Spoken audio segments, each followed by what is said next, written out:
Mga kaibigan, sa araw na ito, inyong maririnig ang kasaysayan ng isang gurong malaki ang pagpapahalaga sa kanyang mga estudyante. Siya ay si Sir Romulo. Noon ay naghihintay na lang akong matapos ang pagpoproseso ng aking parent visa mula na rin sa tulong ng aking mga anak na pawang permanent resident na sa bansang Australia. Nang dumating ang opportunity ng pagtuturo sa grade 10 sa isang private high school. At dahil sadyang nasa puso ko ang malaking pagmamahal sa aking profesyon, kaya hindi ko nagawang tanggihan ang napakagandang pagkakataong yun. In behalf of the faculty members, nagpapasalamat kaming lahat sa pagtanggap mo bilang class advisor ng grade 10 Section 20, Mr. Romulo. Ay, karangalan ko rin makapagturo sa kilalang paaralan ito, Miss Agnes. Pero sa kabila ng aming malaking pasasalamat, I have to be honest, gusto ko maging tapat sa iyo tungkol sa hahawakan mong advisory class. Well, go on, Miss Agnes. Sige, sabihin mo. Kasunod, ako naman maglilibre sa Ang totoo, nagkasama-samang lahat sa section na hahawakan mo. Ang mga pasaway na estudyanteng galing sa iba't ibang sections. Mapalalaki man o mapababae.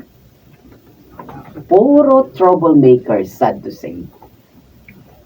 Yun ba ang dahilan kung bakit 1 month nang nagsisimula ang pasukan pero wala pa rin silang class advisor? Ah, you're right. Sinukuan na silang lahat ng mga teachers dito. Ni isa. Wala nang gustong humawak sa section nila. Well, tinanggap ko na ang trabaho, Miss Agnes. Wala na akong dahilan para umatras pa. Well, anyway, good luck, Mr. Romulo. And by the way, yung room 40 na nakikita mo na yon ang room ng grade 10, section 20. Nahahawakan mo. Thank you, Miss Agnes. At kung ano pa naman, report naman ako sa faculty ng assessment ko sa unang araw ng paghawak ko sa mga bata. Good. I'll keep you posted. Ayan, Mamaya doon sa kutsi mo, Ayaw mo akong kilalanin, ha? Kaya bilang ganti, babasagin ko na lang ang salamin ng kotse mo. Hoy! Ano ba? Ikaw na naman bata ka. Hindi mo naman talaga ako titigilan. Bitiwan mo ako. Ang hindi nyo ako inaaming anak nyo. Talagang guguluhin ko araw-araw ang buhay ninyo. Magkano ba ang kailangan mo? Para tigilan mo ko. Sabihin mo kung magkano. Babayaran kita. Di ako mukhang perang katulad nyo, no? Na makakita ng matandang babaeng mayaman. Iniwan nyo si inay. At dahil sa ginawa nyo, pati pagkatao ko sinira nyo. Ipinanganak akong anak sa labas. At hanggat pinangangatawaran yung pagiging ipokrito nyo, araw-araw kong gagawing impyerno ang buhay nyo! Ayun na ba yan? Ayun na. Ayun. Kabilang ka ba sa section mo ito? At ba't biglang pumasok ka na lang sa kwarto nito? Halos masagin mo lang pinto sa pagpasok mo. Section 20 ako. Bakit? Pati ko ba siguro ha? Eh bakit na dito ka sa... Ako ang class advisor ng section na ito. Dahil akong teacher nyo, may karapatan akong kondinahin ang mga kilos mo. Ano? Ngayon, lumabas ka uli sa pintong yan ng maayos. Kaya ko yun. At saka pumasok uli rito ng maayos. Ano? Eh nandito na ako sa loob. Palalabasin mo uli ako? Susunod ka sa sinabi ko? O hindi ka na ulit makapapasok sa klaseng ito kahit kailan.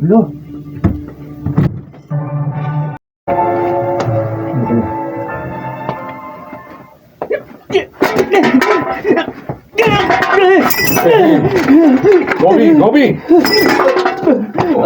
Nagwawala ka. Tama na. Stop na. Kung may problema ka, sabihin mo sa akin. Kung ano man yun, pag-usapan natin, ha? Bakit?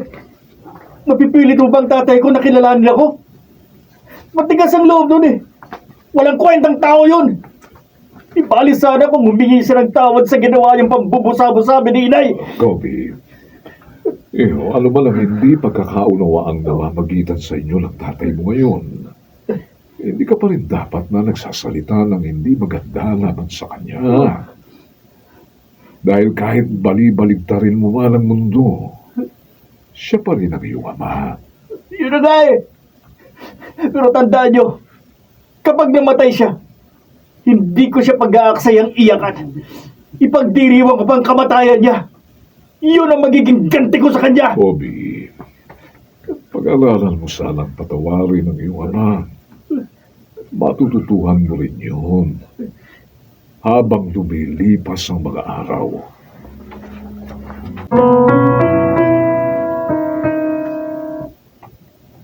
Sir, hindi niya na ako pinakikinggan.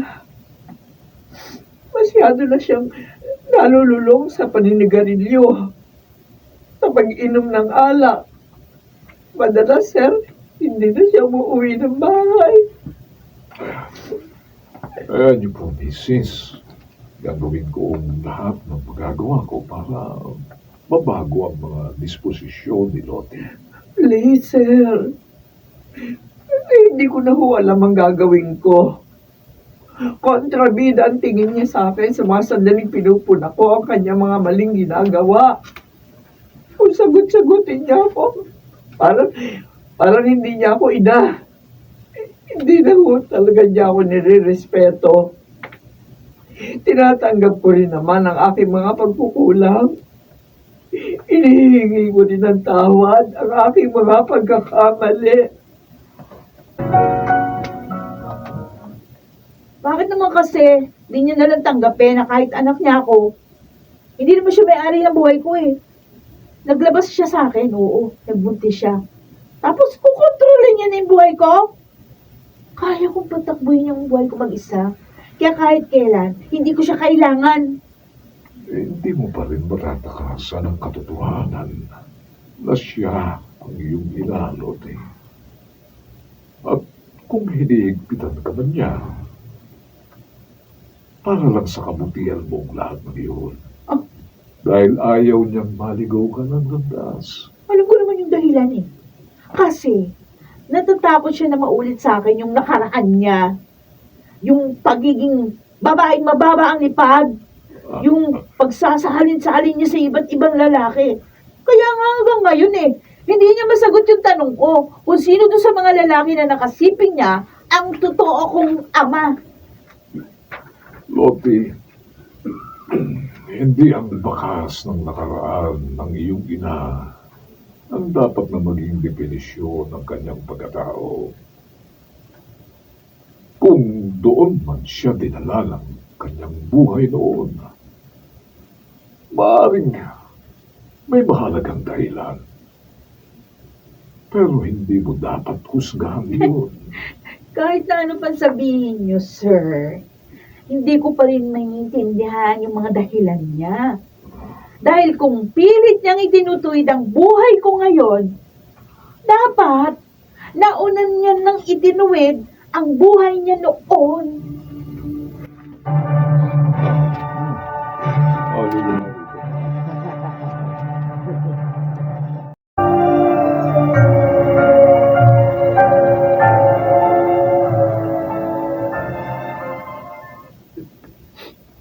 Akala ko, hindi ko na magagawang umiyak sa harap ng kanyang kabaong. Dahil yun ang isinumpa ko sa aking sarili. Pero ito, pumapatak pa rin ang mga luha sa aking mga mata. Kung gano'n, galap mo lang napatawad ng iyong ama, Kobe. Sana, binigyan niya ako ng pagkakataon ipadabas sa kanya ang pagmamahal ko. Yan lang naman ang pinakaasam ko sa buong buhay ko, sir. Ang magkaroon ako ng magandang magigipag-ugnayan sa kanya. Bilang anak. bilang ama ko.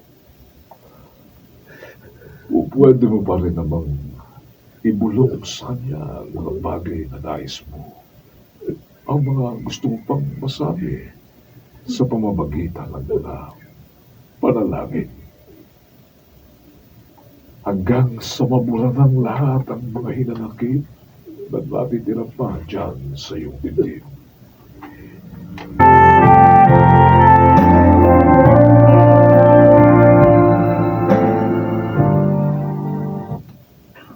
Wala akong paglagyan sa kaligayahan, sir. Ngayon, wala nang pader na nakakapagitan sa amin ni Lottie. Nadarama ko na ang init ng kanyang mga yakap, ang kanyang pagpapahalaga sa akin bilang kanyang ina.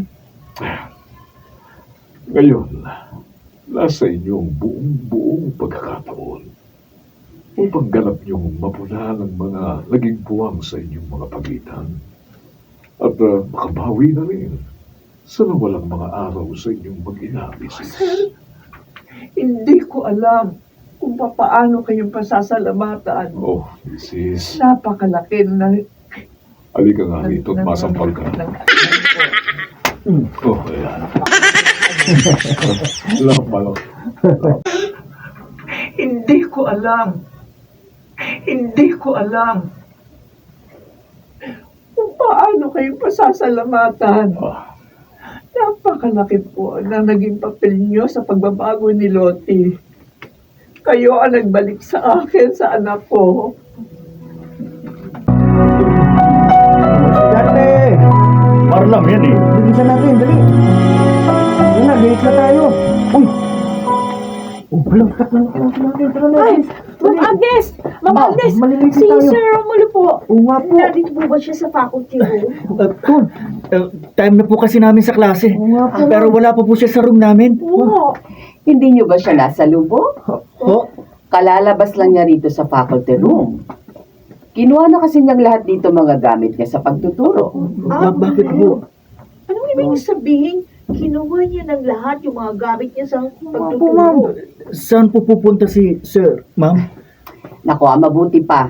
Habulin niyo ang sir niyo. Magkano share natin? Sir, ma'am? Naku, mabuti pa. Habulin niyo ang sir niyo. Tsak na hindi pa siya nakakalabas ng gate ng school. Para hindi na rin siya, mali. Para ng gate ng school. Para siya na rin ang magpaliwanag sa inyo kung bakit. O sige na, tumakbo na kayo. Bilisan niyo. Halika na, Lottie. Kailangan maabutan natin si Sir. Mahalagang maabutan natin siya. Tama ka, Kobe. Kailangan mabutan natin si Sir. Sir, ano po bang ibig niyong sabihin na hindi niyo na matatapos ang school year? Na-approve na kasi ang parent visa mo sa Australia. O, Tapos na ang proseso. May flight ticket na rin ako, kaya hindi ko na talaga matatapos ang school year rito. Oy, kung kailan naman nakalpit na kayo sa amin. Tsaka nga naman kayo oo aalis, nga, Sir. Minamadali na rin kasi ako ng mga anak kong permanent resident na noon. Gustong-gusto na lang nila akong makasama. Sir, daya niyo naman.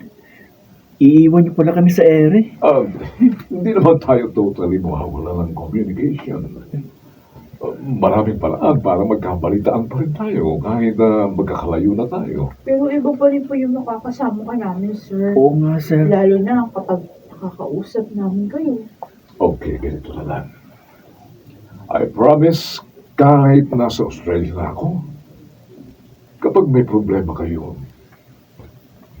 I'm just a message away. Okay? Pero sana, ipangako nyo rin sa akin na kahit wala na ako rito, mag-aaral pa rin kayo mabuti, ha? Senior high school na kayo next year. And then after that, college na kayo. Gusto ko kapag nagkita-kita ulit tayo sa hinaharap, may kanya na kayong matatatag na profesyon. And always remember, yung mahihirap na pagsubok na maaari niyo pang pagdaanan, baka tutulong din ang mga yun para mas matuklasan pa ninyo ang nakatago niyong mga potensyal. Ha? Yes, sir. Hindi namin malilimutan lahat ng mga pangaral niyo. Sir, maraming salamat sa lahat, ha? You're the man. Magkikita-kita pa rin tayo sa ibang pagkakataon. Pangako yan. Dahil may pangako ang gusto. Yun, Wala na. Kwentuhan. Totoong masakit ang mga paalaman.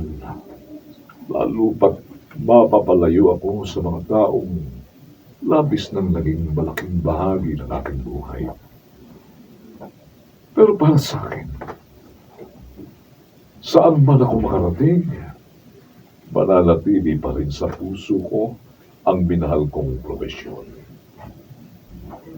Naniniwala akong hindi lang isang career choice ang pagiging isang guro, kundi isa rin itong anyo ng pagmamahal at pagmamalasakit sa mga kabataang mag-aaral.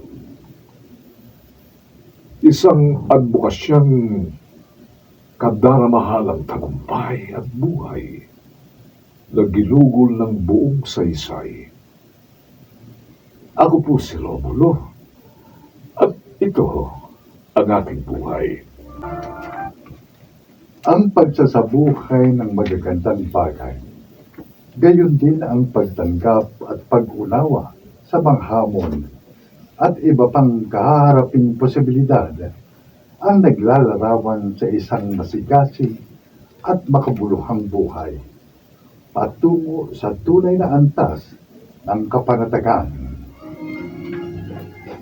Mga nagsiganap, Rosana Villegas, Phil Cruz, Susan Robles, Jonel Benabin, Jeneline de la Cruz, at June Legaspi sa papel na Sir Romulo. Naglapat ng angkop na tunog Jerry Mutia. Ito'y mula sa panulat ni Sel Barlam sa direksyon June Martin Legaspi at Maynard Landicho Jr. Ito ang aking buhay. May ako nakakopi na. Break tayo, ha?